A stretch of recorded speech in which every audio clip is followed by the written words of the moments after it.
ನಮಸ್ತೆ ರೈತ ಬಾಂಧವರೇ. ನೋಡಿ, ನಾವು ಹಳೆಬೀಡಲ್ಲಿ ಅಶೋಕನವ್ರ ರೈತರ ಹತ್ರ ಇದ್ದೀವಿ. ಇಲ್ಲಿ ವಿಶೇಷತೆ ಏನು ಅಂದರೆ 5 ತಿಂಗಳ ಗಿಡ ಇದು. ನೋಡಿ, 6 ತಿಂಗಳ ಗಿಡ. ಬಟ್ ಇಲ್ಲಿ ನೀರಿನ ವ್ಯವಸ್ಥೆ ಇಲ್ಲ. ಬಟ್ ಇವರು ಟ್ಯಾಂಕರಲ್ಲಿ ನೀರನ್ನು ಮೇಂಟೈನ್ ಮಾಡಿ ಉಳಿಸ್ಕೊತಾ ಇದ್ದಾರೆ. ನೋಡಿ, ಟ್ಯಾಂಕರು ಸಸಿ ಕೂಡ ಎಷ್ಟು ಚೆನ್ನಾಗಿದ್ದಾವೆ. ಇವರೇ ಫಾರ್ಮರು. ನಮಸ್ತೆ ಅಶೋಕನವ್ರೆ. ಗಿಡ ಚೆನ್ನಾಗಿದೆ. 5 ತಿಂಗಳು ತುಂಬಿದೆಲ್ಲ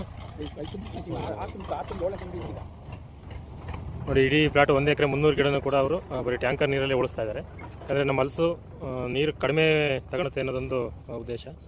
ಅದನ್ನು ಅವರಿಗೆ ಮನವರಿಕೆ ಮಾಡಿ ತುಂಬ ಅನುಭವ ಇದ್ದ ಕಾರಣ ಇಲ್ಲ ಬೆಳಿಬೋದು, ನಾನು ಟ್ಯಾಂಕರ್ಲಿ ಬೆಳಿತೀನಿ ಅಂತ ಸೊಸಿನ ತಗೊಂಡು ಬೆಳೀತಾ ಇದ್ದಾರೆ.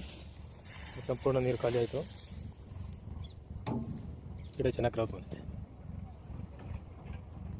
ನೀರು ಹೇಗೆ ಮೇಂಟೈನ್ ಆಗುತ್ತೆ ಒಂದೆರಡು ಮಾತು ಮಾತಾಡ್ಸೋಣ.